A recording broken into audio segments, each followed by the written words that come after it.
శివాజీ అన్న నిన్న 'దండోర' మూవీ అనుకుంటా. ఆ 'దండోర' మూవీకి వెళ్లారు కదా! దాని గురించి మాట్లాడుతా ఆడవాళ్ళు శారీస్ కట్టుకోండి, నిండుగా శారీయే కాకపోయినా నిండుగా డ్రెస్ ఏసుకోండి అని చెప్పనన్నారు. ఆ అన్న ఫస్ట్ ఏం మాట్లాడాడో చెప్తాను చూడండి.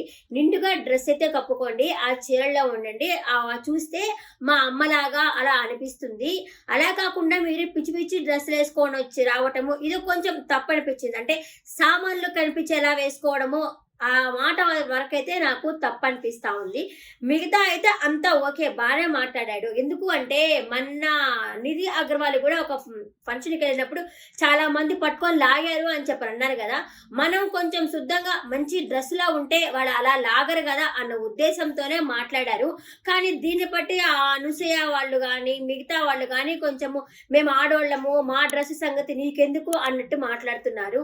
ఆయన చెప్పిన ఉద్దేశ్యం ఏందంటే మంచిగా ఉండండి అని చెప్పడంలో అయితే తప్పు లేదు గదా! ఆయన చెప్పిందేంది అంటే ఆ ఒక్కటే సామాన్లు, ఆ ఒక్క మాట మాత్రము నాకు రాంగ్ అనిపిస్తుంది. మీరేమంటారు?